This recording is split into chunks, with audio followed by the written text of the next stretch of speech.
उद्धव ठाकरे यांनी राज्यावर हिंदी भाषा सक्तीचं धोरण लादलं। आपल्या राज्याचे मुख्यमंत्री देवेंद्र फडणवीस हे आता अगदी ठासून सांगायला लागलेत आणि राज्याचे उपमुख्यमंत्री एकनाथ शिंदे हे सुद्धा आणि त्यांचे उदय सामंत ते दादा भुसे हे सुद्धा आता सांगायला लागलेत की खऱ्या अर्थानं हिंदी भाषा सक्तीचं धोरण कुणी महाराष्ट्रावर लादलं असेल तर ते उद्धव ठाकरेंनी लादलंय आणि हे जी हिंदी भाषा सक्ती आहे ती काढून कुणी टाकली असेल तर या देवेंद्र फडणवीसांनी काढून टाकली आहे। मित्रांनो, खऱ्या अर्थानं आता तुम्ही सांगा की हे हिंदी भाषा सक्तीचं धोरण देवेंद्र फडणवीसांनी लादलंय का उद्धव ठाकरे यांनी लादलंय? आणि देवेंद्र फडणवीस यांच्या संदर्भात सांगायचं झालं तर यांच्यासारखा म्हणजे राजकीय तत्त्वज्ञानी माणूस कुणीच नाही। गोबेल्स सुद्धा यांच्या पुढं झक मारतो, अगदी फिका पडतो। कारण काळ्याचं पांढरं आणि पांढऱ्याचं काळं कुणी करावं तर ते केवळ देवेंद्र फडणवीस यांनीच करावं। तुम्ही म्हणणार हे गोबेल्स तत्त्वज्ञान काय आहे नेमकं? अहो, गोबेल्स म्हणजे हेच, एकच खोटी गोष्ट एखादी ती 10 वेळा लोकांना सांगा ती खरी वाटायला लागते, याला गोबेल्स तत्त्वज्ञान म्हणतात।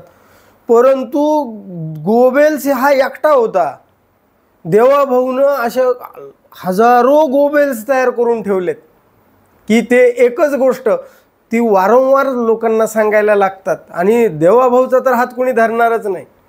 तुम्ही म्हणणार याला पुरावा काय? अहो, पुरावा घ्यायची काय गरज आहे? बघा, अहो हे जे अजित पवार आहेत हे एकेकाळी अजित पवार म्हणजे सगळ्या महाराष्ट्रातल्या नाही देश जगातल्या सर्व भ्रष्टाचाऱ्यांवर ववाळून टाकलेले भ्रष्टाचारी एवढी गलिच्छ प्रतिमा कुणी बनवली होती? म्हणजे याचा अर्थ काय बघा की एकच गोष्ट लोकांना वारंवार सांगितल्या गेली, अजित दादा पवार हे भ्रष्टाचारी आहेत। आणि आता तेच अजित दादा पवार फार कार्यक्षम आहेत तेच देवेंद्र फडणवीस सांगतात। म्हणजे देवेंद्र फडणवीसांचं कौशल्य किती, राजकीय हातखंडा किती आहे, त्यांचा वकूफ काय राजकारणातला समजून घ्या। काळ्याचं पांढरं करणं ज्याला जमतं पण पांढऱ्याचं काळं सुद्धा करणं ह्याला खरंच फार मोठं तत्त्वज्ञान, फार मोठं तपश्चर्या, कष्ट लागतं आणि ते देवेंद्र फडणवीसांनी केलेलं दिसतंय। उद्धव ठाकरे हे खऱ्या अर्थानं ह्या हिंदी भाषा सक्तीचं धोरण लादलंय त्यांनी, याला असं सांगता येतं, असं म्हणता येतं।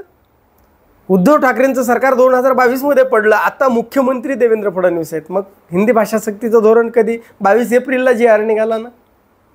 मित्रांनो, सरकार म्हणून या उद्धव ठाकरेंच्या काळामध्ये त्रिभाषासूत्री धोरण महाराष्ट्रामध्ये असावं का म्हणून यावर विचार विनिमय करण्याकरता एक रघुनाथ माशेलकर एक समिती नियुक्त केली होती सरकारनं, मान्य आहे ना। पण ती नियुक्त केलेली समिती तिने आपला अहवाल जानेवारी 2022 मध्ये दिला होता आणि तो अहवाल स्वीकारायचा का नाही स्वीकारायचा का? जर उद्धव ठाकरे यांनी तो अहवाल स्वीकारला असता तर म्हणता आलं असतं की उद्धव ठाकरेंनी हिंदी भाषा सक्तीचं धोरण हे महाराष्ट्रावर लादलं। परंतु GR निघाला आत्ता एप्रिलमध्ये आणि तो काढला देवेंद्र फडणवीसांनी। मग जर जो हिंदी भाषा सक्ती जी लादली आहे महाराष्ट्रावर ती उद्धव ठाकरेंनी लादली आहे असं म्हणता येतं का? अजिबात नाही। परंतु हिंदी भाषा सक्तीचं धोरण कुठंतरी आता गळ्यात अडकलेलं हाडूक आहे, धर गिळता येईना बाहेर काढता येईना। बाहेर काढायला गेलं तरी रक्तबंबाळ आणि आतमध्ये गेलं तरी पोटात म्हणजे ऑपरेट करून काढावं अशातला तो प्रकार झाला आहे आता।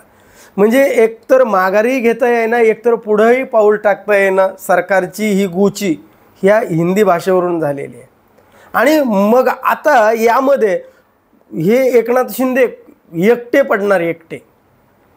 अजित पवारांनी अंग काढून घेतलं। अजित पवार म्हणाले की 5वीपासूनच असावं हिंदी भाषा सक्तीचं धोरण। अजित पवारांच्या पैकी त्या राष्ट्रवादी काँग्रेसपैकी कुणीही म्हणायला तयार नाही आहे की उद्धव ठाकरेंनी हे धोरण लादलं महाराष्ट्रावर। उलट हे जे अजित पवार यांनी सांगितलं की ते 5वी पासून असावं, मग हिंदी भाषेसाठी लढणारे कोण आणि हिंदी भाषा नको म्हणणारे कोण? म्हणजे प्रादेशिक पक्षांमध्ये सगळे प्रादेशिक पक्ष आज मराठी भाषेबरोबर आहेत, सर्व साहित्यिक मराठी भाषेबरोबर आहेत, कलावंत, नाटककार, चित्रपट नेते, अभिनेते हे सर्व मंडळी आज हे मराठीसोबत आहेत. कारण बघा, या देवेंद्र फडणवीसांनी काहीही म्हणजे अक्षरशः ज्यांची चांगली प्रतिमा, अजितदादा पवारांची चांगली प्रतिमा काळी केली आणि काळी झालेली प्रतिमा आता स्वच्छ केली. प्रफुल्ल पटेल हे तर देशद्रोही, म्हणजे एकेकाळचे देशद्रोही असलेले, म्हणजे आपल्याला खऱ्या अर्थानं प्रफुल्ल पटेल म्हटलं की ते देशविरोधी, म्हणजे ते इक्बाल मिरचीची प्रॉपर्टी घेणारे वगैरे असे वाटायला लागायचे. पण आता तसे वाटतात का? नाही वाटत. आता ते देशभक्त वाटायला लागले. म्हणजे प्रफुल्ल पटेलपासून तर तुम्ही आता छगन भुजबळ घ्या. छगन भुजबळसारखा भ्रष्टाचारी माणूस हे भाजप अगदी बिंबीच्या देठापासूनच देवेंद्र फडणवीस सांगायचे. म्हणजे छगन भुजबळांसारख्या ओबीसी नेत्याचं खच्चीकरण देवेंद्र फडणवीसांनी केलं भ्रष्टाचारी म्हणून.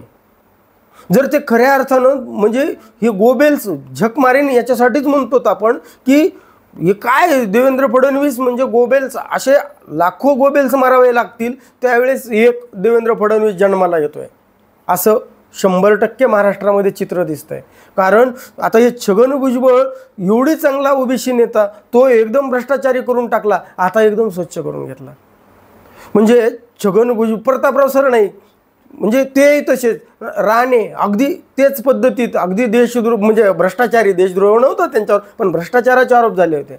म्हणजे देवेंद्र फडणवीसांनी आता जे उद्धव ठाकरे आणि राज ठाकरे यांना जी हिंदी फळली आहे खऱ्या अर्थानं, म्हणजे 2006 पासून ठाकरे एकत्रित येण्यासाठी अनेक मोठ्या लोकांनी अक्षरशः फार मोठा प्रयत्न केला, पण हे दोन ठाकरे एकत्रित आले नव्हते.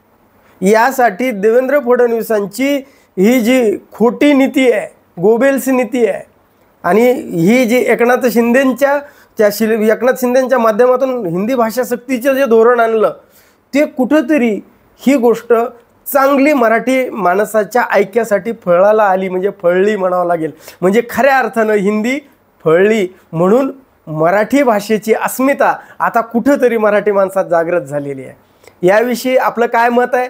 खरोखर उद्धव ठाकरे यांनी हिंदी भाषा सक्तीचं धोरण महाराष्ट्रावर लादलं का देवेंद्र फडणवीसांनी लादलं का राज ठाकरे आणि उद्धव ठाकरे एकत्रित आलेत म्हणून या गोबेल्सला आता जरा चांगलंच पुन्हा आता उद्धव ठाकरे हिंदी भाषेच्या सक्ती त्यांनी लादली म्हणतायत? हे का खऱ्या अर्थानं हिंदी भाषा सक्तीचं धोरण एकनाथ शिंदेंनी लावलं?